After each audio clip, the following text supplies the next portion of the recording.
The day began with a standoff.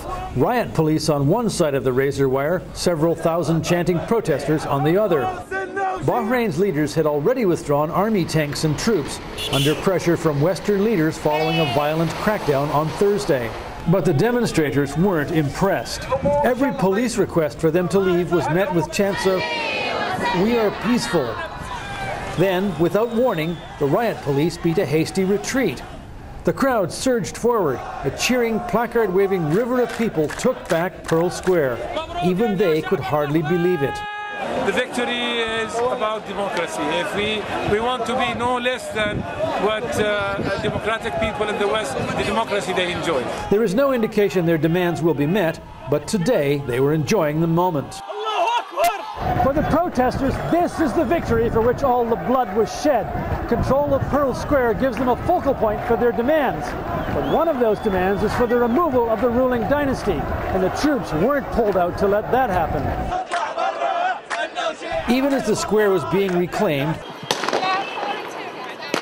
riot police fired rubber bullets and tear gas at another group heading for the celebrations. At least 60 people were reported injured. Despite the violence and a number of deaths this week, repression no longer intimidates. We've been given promises. We've seen our own people die. The Bahraini blood on this floor, we are not going to be quiet. As night fell, Pearl Square was anything but quiet. Thousands came to celebrate their symbolic victory and press the point that they are prepared to camp out to push their demands for radical change. Tonight, perhaps taking a page from the protesters who organized themselves on social networking systems, the government's Ministry of Information tonight put out a Twitter message saying that the Crown Prince was engaged in dialogue with opposition members. It's not clear, however, who they are or what form that dialogue is taking. Russ? Alan, from what you're hearing, what is the government's next move?